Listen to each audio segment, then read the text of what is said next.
تو وہ دھوکہ دینا چاہتے ہیں کہ یہ اہل سنت والجماعت میں سے. ایسا نہیں ہے, یہ اہل سنت والجماعت سے خارج ہے, قطعاً اس کا تعلق نہیں ہے.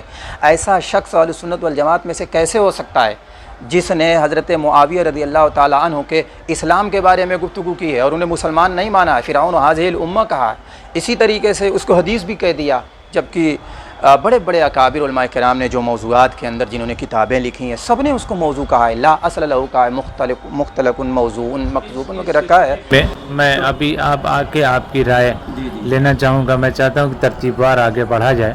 ظاہر ہے کہ یہ آپ کے تحقیق کا موضوع ہے اور آپ اس پہ بصیرت آمیز گفتگو کریں گے, لیکن ایک چیز یہ ہے کہ میں نے جو سوال کیا تھا کہ مولانا کا پس منظر اسے معلوم کرنے کے لیے, ظاہر ہے کہ ہم کسی کی نیت پہ شبہ نہیں کر سکتے وہ, اور نہ کسی کے ارادے پہ شبہ کر سکتے ہیں, اور نہ مولانا سلمان صاحب کے ارادے پہ شبہ کر سکتے ہیں بغیر کسی معلومات کے.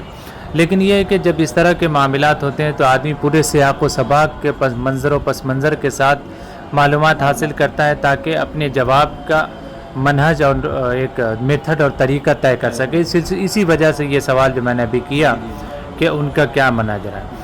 دوسری چیز میں یہ پوچھنا چاہوں گا, ابھی اسی سے ریلیٹڈ ہے, اسی سے متعلق ہے, کہ ایسے عہد میں جب کہا جاتا ہے کہ فتنوں کا ہر طرف دورہ ہے اور خاص طور سے مسلمانوں کے لیے دائرہ ہر جگہ تنگ ہے, محالات اور مسائل ایسے ہیں جو روز بروز بڑھتے ہی جا رہے ہیں, تو ایسے مسائل کو چھیڑنا یعنی جو اپنے داخلی مسائل ہیں اور علمی تحقیقی موضوع رہے ہیں قدیم زمانے سے, اور ظاہر ہے کہ جب 1300-1400 سال سے جو مسئلہ چلا آ رہا ہے وہ کسی ایک نقطہ نظر پر یا کسی ایک نتیجے پر نہیں پہنچا تو آپ کیسے پہنچے گا. ظاہر ہے یہ اس کے امکانات نہیں ہیں. انہی میں سے ایک مسئلہ یہ بھی ہے, ہر اہل علم جانتا ہے اور یا جاننا چاہیے, سمجھنا چاہیے کہ یہ کسی حاصل تک پہنچنے والا مسئلہ نہیں ہے. تو ایسے مسئلے کو ان حالات میں چھیڑنا کہاں تک مفید ہو سکتا ہے. ایک تو مولانا سلمان صاحب نے چھیڑا ہے ان کے حوالے سے, اور بھی بہت سے لوگ گفتگو کرتے ہیں. دوسری یہ کہ پھر اگر جواب در جواب, جواب الجواب, پھر جواب پہ جواب الجواب, تو اس طرح مسئلہ آگے بڑھتا ہی چلا جائے گا اور اس طرح کے مقدس شخصیات زیر بحث آئیں گی اور جواب الجواب میں بہت سی ایسی باتیں بھی آ جائیں گی جو مناسب نہیں ہیں. اس سلسلے میں آپ کیا کہنا چاہیں گے ایسے حالات میں؟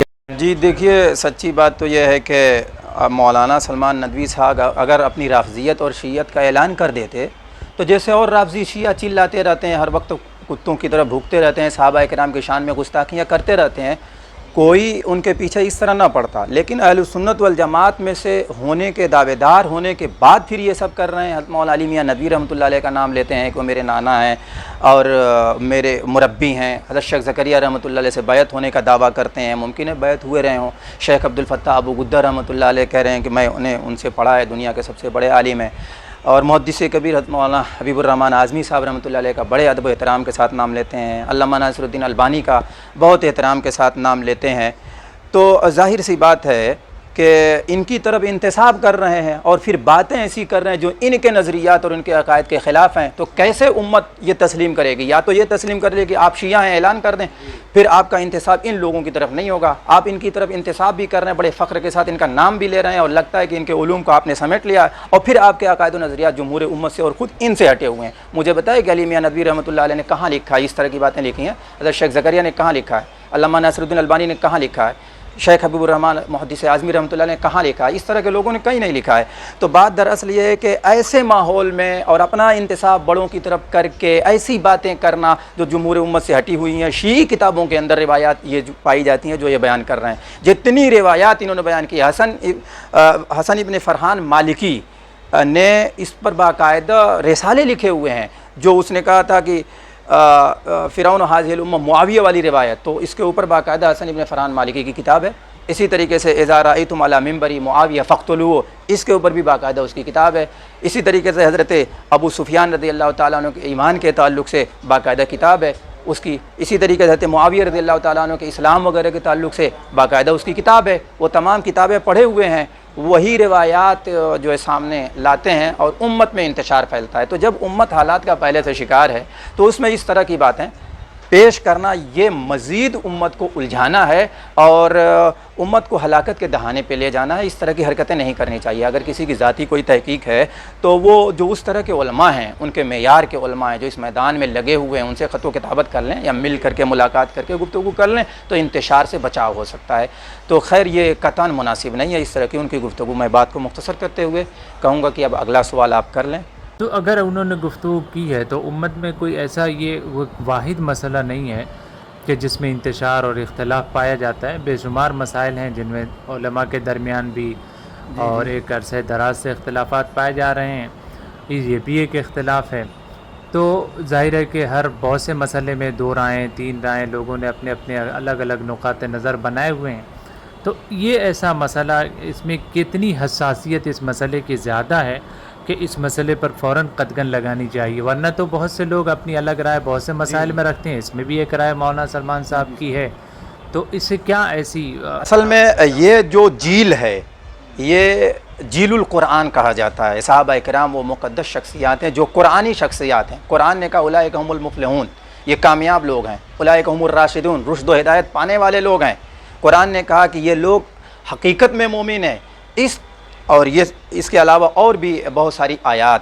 نیز نبی پاک صلی اللہ علیہ وسلم نے صحابہ کرام رضوان اللہ تعالیٰ علیہم اجمعین کے تعلق سے کہا لا تسبوا اصحابی، میرے صحابہ کو برا بھلا مت کہو۔ پھر اس کے بعد فرمایا کہ اگر تم میں کا کوئی احد پہاڑ کے بقدر سونا خرچ کر دے تو میرے صحابہ کے 1 مد جو صدقہ کرنے کے برابر نہیں ہو سکتا۔ اور احد پہاڑ تو بطور تمثیل پیش کیا گیا کثرت کو بتانے کے لیے، مطلب یہ ہے کہ تم کچھ بھی خرچ کر دو گے صحابہ کے 1 مد جو خرچ کرنے کے برابر نہیں ہو سکتا۔ اسی طریقے سے عام لوگوں کے تعلق سے کہا جا سکتا ہے، اللہ کے نبی نے فرمایا اذکروا محاسن موتاکم وکفوا عن مساویہم، کہ اپنے مردوں کے محاسن اور خوبیوں کو ذکر کرو اور ان کی جو برائیاں ہیں تو ان کے جو نقائص ہیں اس سے خاموشی اختیار کر لو، کف احسانی اختیار کرو۔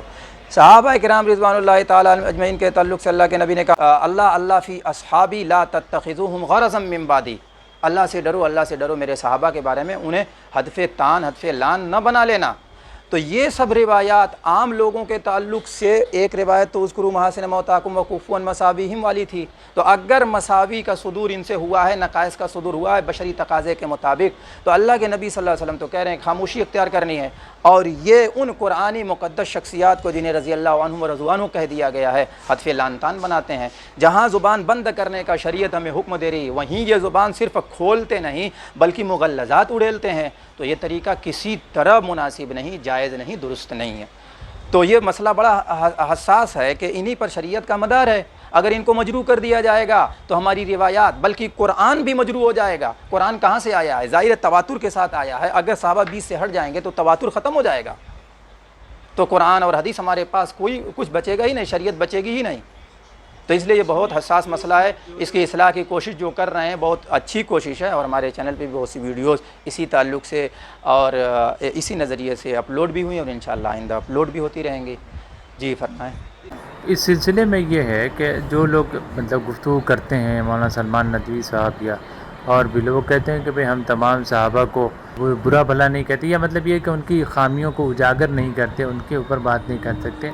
چند صحابہ کرام ہیں جن کے متعلق وہ اپنی رائے پیش کرتے ہیں اور کہتے ہیں کہ ان کی وجہ سے نعوذ باللہ ثم نعوذ باللہ ان کی وجہ سے امت میں انتشار پیدا ہوا، اور یہ اس طرح کے واقعات ان کی وجہ سے رونما ہوئے، اور وہ کہتے ہیں کہ ہم جب تک صحیح بات نہیں بتائیں گے ظاہر ہے کہ امت کو جواب دینا ہے کہ یہ واقعات کیوں پیدا ہوئے۔ تو ان کا اپنا ایک نقطہ نظر ہے۔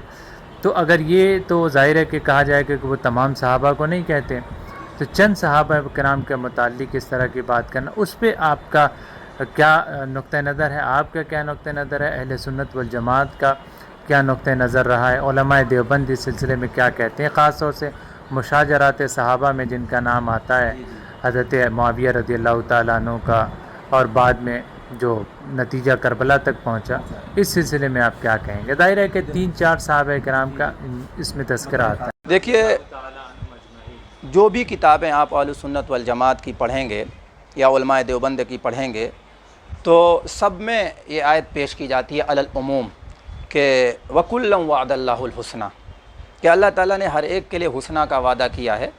جو فتح مکہ سے پہلے جنہوں نے اسلام کو قبول کیا، جنہوں نے بعد میں اسلام کو قبول کیا، یہ اگرچہ برابر نہیں ہو سکتے لیکن سب کے لیے اللہ نے حسنہ کا وعدہ کیا. اور قرآن میں دوسری جگہ ہے حسنہ کی تعلق سے، ان الذین سبقت لہم منا الحسنى اولئک عنہا مبعدون. اس آیت سے پتہ چلتا ہے کہ حسنہ جس کے لیے مقدر کر دی گئی وہ جہنم سے دور رہے گا، آگ سے دور رہے گا، یعنی جنت میں جائے گا. تو اب اس کل سے کسی ذات کو نکالنے کے لیے کوئی دلیل ہونی چاہیے، اور ایسی ہی مضبوط دلیل ہونی چاہیے. جیسے یہ کل سب کو شامل ہے تو ویسے ہی نکالنے کے لیے معین طور پر کوئی دلیل ہونی چاہیے. حالانکہ ایسی کوئی دلیل نہیں ملتی. پھر نبی پاک صلی اللہ علیہ وسلم کی احادیث کو سامنے رکھا جائے کہ اللہ کے رسول صلی اللہ علیہ وسلم نے صحابہ کے تعلق سے کیوں کف لسانی کا حکم دیا ہے. اللہ کے نبی صلی اللہ علیہ وسلم کا ڈائریکٹ تعلق اللہ رب العزت سے تھا، وحی کا سلسلہ جاری تھا. اللہ کے رسول صلی اللہ علیہ وسلم کو یہ علم ہوا ہوگا اللہ کی طرف سے کہ ایسے ایسے واقعات پیش آئیں گے، اور خود پیشن گوئیاں بھی نبی پاک صلی اللہ علیہ وسلم کی بتلا رہی ہیں کہ اس طرح کے واقعات پیش آئیں گے. ایسے موقع سے ہمیں اور آپ کو کیا کرنا ہے؟ رسول پاک صلی اللہ علیہ وسلم نے بتا دیا، اللہ اللہ فی اصحابی لا تتخذوهم غرضا من بعدی. پھر بعد کے ائمہ کو بھی تو دیکھا جائے، کیوں آج کے دور کے لوگوں کو دیکھا جا رہا ہے، معاصرین کو کیوں دیکھا جا رہا ہے؟ نبی پاک صلی اللہ علیہ وسلم کے بعد صحابہ نے کیا کیا، پھر اس کے بعد تابعین، تبع تابعین، ائمہ مجتہدین کیا کیا طرز عمل رہا ہے اس سلسلے میں، اس کو سامنے رکھ کر کے اہل سنت والجماعت کے نظریے کے مطابق جو ہے ہم لوگوں کو اپنا نظریہ اپنانا چاہیے تاکہ ہم لوگ انتشار سے بچ سکیں. باقی اگر کوئی روایت آپ کو ایسی نظر آ رہی ہو جس میں بطور خاص سیدنا امیر معاویہ رضی اللہ تعالیٰ عنہ کی ذات مجروح ہو رہی ہو یا کسی اور شخصیت کی ذات مجروح ہو رہی ہو، تو اتنا طے کر لیں کہ اگر کسی کی کوئی غلطی ہے، چاہے وہ جیسی بھی غلطی ہو، کبیرہ گناہ ہو یا صغیرہ گناہ ہو، تو اگر وہ صحابیت سے نہیں نکلا، اگر آپ نے صحابی مان لیا ہے تو صحبت یہ ایسا اعلیٰ وصف ہے کہ انسان ایڑی رگڑتے رگڑتے مر جائے مگر اس کے قدموں کی دھول کو بھی نہیں پا سکتا. تو کم سے کم صحابیت کا شرف ان کو حاصل ہے، اس وجہ سے انہیں بخش دینا چاہیے. اگر آپ کے حساب سے کوئی ایسی غلطی لگ رہی ہے کہ ان کو نہیں بخشنا چاہیے، ان کو کہنا چاہیے، تو کم سے کم صحابیت کا جو شرف حاصل ہے تو اس کی وجہ سے انہیں اپنی زبان کو بند کر لینا چاہیے. مگر ہم دیکھ رہے ہیں کہ اس کا بھی لحاظ نہیں کیا جاتا، حتیٰ کہ اب تو دھیرے دھیرے مولانا سلمان ندوی صاحب اپنی زبان دراز کی اور انہوں نے صحبت ہی سے نکال دیا، اب تو ایمان سے نکال دیا، کفر تک پہنچا دیا، فرعون تک کہہ دیا. کہاں ان کے پاس دلائل؟ جو دلائل ہیں میں نے تحقیقی انداز سے ان سب کا جوابات جو ہے ریکارڈ کرا دیے ہیں. اگر کوئی دیکھنا چاہے تو ہمارے المعروفی چینل پہ رد سلمانیات کا سلسلہ 1 2 3 4 5 دیکھ سکتا ہے. انشاءاللہ تشفی حاصل ہو جائے گی. مختصر وقت میں بہت سی باتیں نہیں کی جا سکتی ہیں. سوالات تو اور بھی ہیں، اور انشاءاللہ میں یہ مناسب سمجھتا ہوں کہ بہت طویل ویڈیو ڈالنے کے بجائے وقفے سے سوالات کیے جائیں. تو انشاءاللہ اس کی اگر آپ اجازت دیں گے تو اگلی قسط میں اس سے متعلق اور سوالات کیے جائیں گے تاکہ اس مسئلے کی مزید تنقیح ہو سکے اور لوگوں کے سامنے بہت وضاحت کے ساتھ مسئلہ اگر آ جائے تو ایک بہتر لوگوں کے پاس اپنی معلومات کو بڑھانے کا ایک ذریعہ مل جائے گا. انشاءاللہ اگلی ویڈیو میں پھر آپ اجازت دیں گے. آپ ہمارے چینل کو تشریف لائے اور آپ نے ہم سے سوالات کیا. اللہ تعالیٰ ہماری بات کو قبول کرے اور جو فتنہ پھیلایا جا رہا ہے اس کے سد باپ ذریعہ بنے. آمین.